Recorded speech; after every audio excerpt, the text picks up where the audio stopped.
Oh, all right, we're back. September recap video. Last month, I did a recap video about my first month in the van, and this is going to be the recap of the second month in the van. So we just went all of September. It is October 1st. I'm going to hopefully get this out in the next day or two. And let's talk about where I've been, what I've been doing, and some of the crazy stories along the way. So I've got my handy dandy laptop here with some notes on it so that I keep track of everything that I've said and where I've been. So let's do this. All right, so I started the month in West Virginia, right at, I was on my way over to DC for that special event I was gonna tell you about. And I stayed in the state park it was like Black Canyon or Black Waterfall or something like that state park in West Virginia. Absolutely gorgeous, awesome waterfall. I did some trail running, which is like my favorite thing to do in the world. So I was just super happy there. There's no light pollution when you are out in some of these areas. So I just got to stargaze at night, and I actually camped out in like a free camping spot, which was sick. So that was a great experience. I got to talk to my friend Santi. We went to college together. He was my roommate freshman year, and he's absolutely crushing it right now. So we just got to talk about life. For a while, we catch up like once a quarter basically. And yeah, I'm super proud of him. And talking to him was actually super enlightening, I guess I would say. And made me think about myself in a new way. So he was super motivational that way, and I appreciate you, Santi. Thank you. After West Virginia, I kind of just made my way to DC. It wasn't too many days away, basically. And I went to DC because I was meeting up with a group. There's a run club down there that each year does a charity run for 9/11. And it's for the Tunnel to Towers Foundation. And last year, we ran from the Pentagon in DC up to New York City for 9/11. And this year they added a segment before that part of the run where we drove up to Shanksville, PA, which is where that was the crash site of one of the planes on 9/11. And we did a ceremony there. We got to talk to locals that were there, and it was kind of crazy to get their stories and capture that. And then we started running our way down to DC again, and it was mountainous. There were some runs there, like a 6-mile run that I did had like over 1,000 feet of elevation, and it just felt like it was straight up the whole time. Some crazy stuff happened while we were out there too. Like there was a car that flipped over on the road because one day it was kind of rainy, and this person came around the bend really fast. They had their kids in the car. They literally rolled off the road into a ditch, and lucky for them, we were in the middle of nowhere, and we had like 3 vans of basically just first responders, because the people that do this run are runners, but they're also like ex-Navy, ex-Army, like current people enlisted, and then like firemen and stuff like that. So like these people like just know how to react in those situations. They watched it happen, and like before I could even like say like, oh no, call 911, they were already like over there. They had already run across the street, like they're gone, they're already helping. So it was pretty awesome to see that. Everybody was okay, by the way. The mom got pulled out.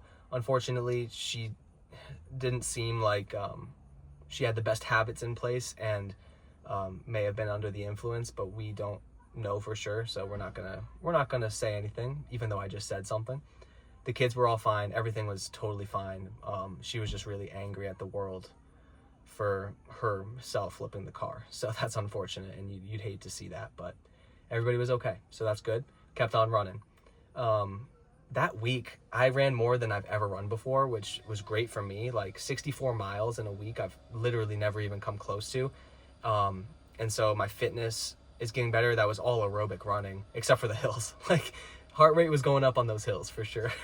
But my ankle was definitely bugging me by the end, and I just had to rehab that pretty aggressively afterwards.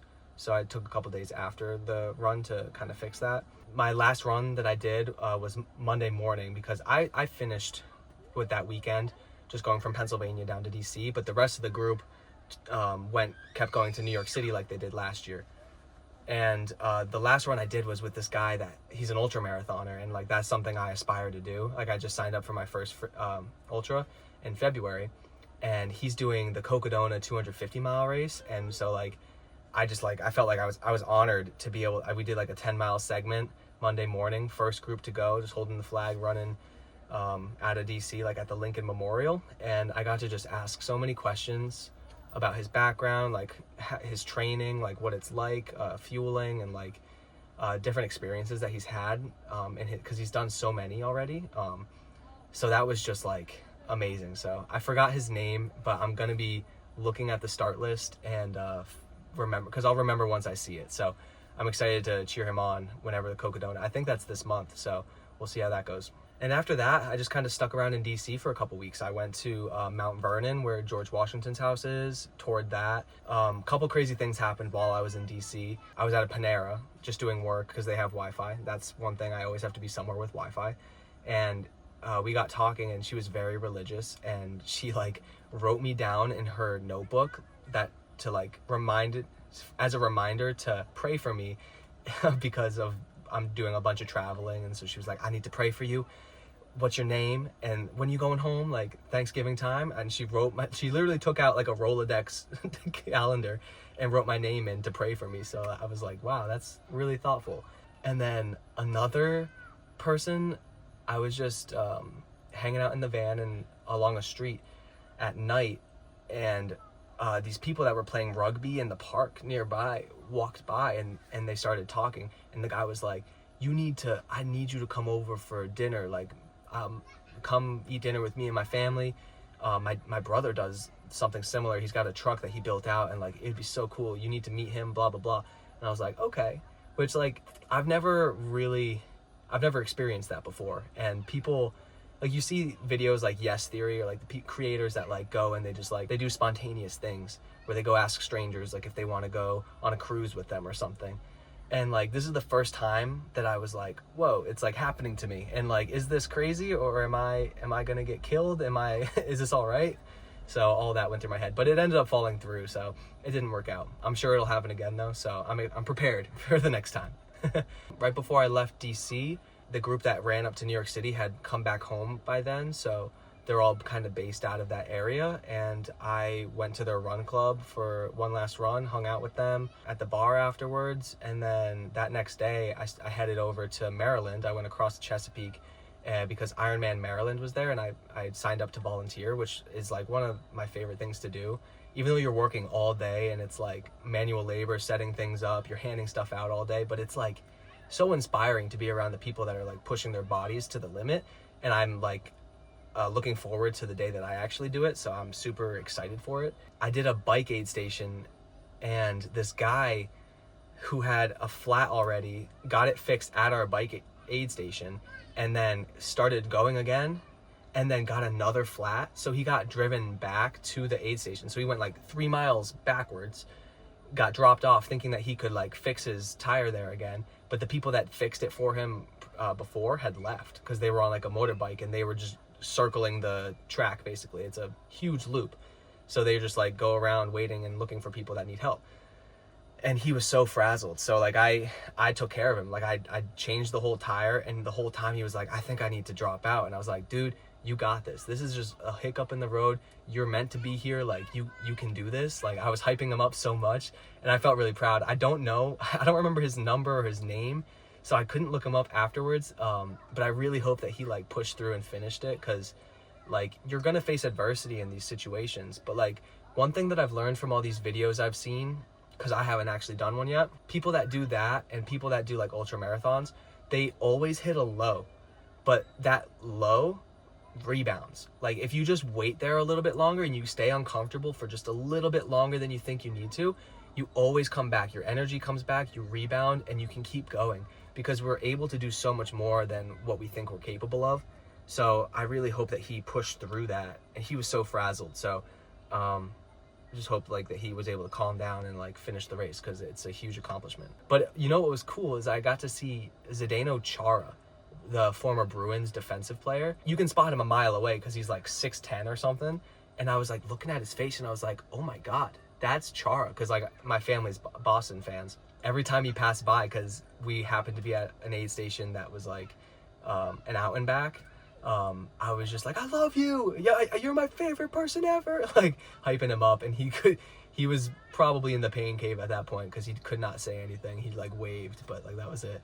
But that was really cool because I used to look up to him a ton back when I played hockey, like when I was in middle school. So that was really cool. We're kind of towards the end of September here. I went for the rest of that long weekend. I met my dad in Gettysburg, Pennsylvania, because I had been there on the way down, if you remember last month, on the way to Nashville to meet up with friends. I stopped in Gettysburg and I was like, this would be so cool to bike around, because it's like a 25-mile loop that you can just go around and see all of like the different landmarks and see how the battle progressed and read all of like the different tables that they have with all the information about the weekend, or like the 3-day event basically that was the battle. And he's a big history buff, so I knew that he would love it. And also like we just get to hang out, and I love hanging out with my dad, so that's fun. It took 4 hours to do it, so our average pace was 7 miles an hour, which is hilarious because it's like the longest bike ride maybe I've ever done, like over 4 hours, and then also the slowest, so it was pretty funny. But we had so much fun. And then saying goodbye is never easy. It's always hard to say goodbye to family for me. And I kind of hope that never changes. Like I like that happens, like you're gonna miss people. But at the same time, it's like, man, it's okay. Like we're gonna see each other, we FaceTime all the time. But when you're saying goodbye after like being together, it feels different. So I don't know if other people feel that way, but I definitely get that. I got accused of being like a child predator because I run, which you probably see from all this stuff, and I went to a track that was at a middle school, but the track online said that it was open, and then I got there and all the gates were locked, so I was just like in the parking lot looking for another place to go, because I really like doing a track workout each week. That's how I get my speed work in. And when I left, this guy like was following me, and I didn't notice it at first, but then I noticed in my like side view mirror that like his phone was like poking out his window, and I was like, what the heck? So he pulled up to a light, and he pulls up into the turning lane next to me, rolls down his window. So I rolled down my window, and he's like, what are you doing at the middle school? What are you doing at the middle school? And I was like, I was just trying to go for a run. And he's like, yeah, okay, stay away. And so who knows, maybe he reported me, but I haven't gotten anything or seen anything after that, which is just crazy. Because like to me, I'm like, I want nothing to do with that. I just wanted to go for a run.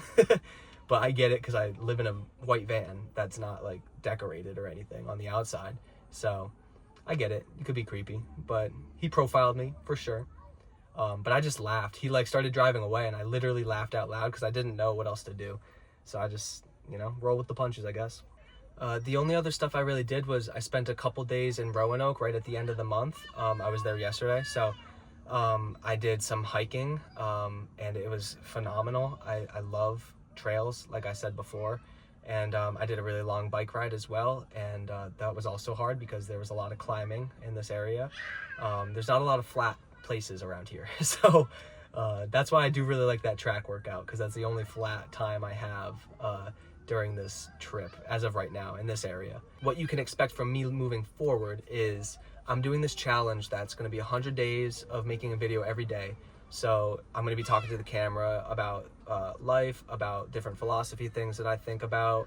I'm going to be doing like training updates because it's something that I really enjoy, and even like kind of like weekly vlog type things potentially. I don't really know. I'm just going to practice talking to the camera and see if I can get better at it and watch the growth over 100 days, because I think that'll be a really good skill to progress for myself. Hopefully it progresses and maybe people will attach themselves to the story and really enjoy it. So we'll see.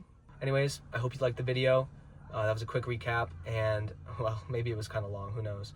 And I'll see you in the next video, which will be tomorrow. All right, talk to you later. Bye. Bada bing, bada boom.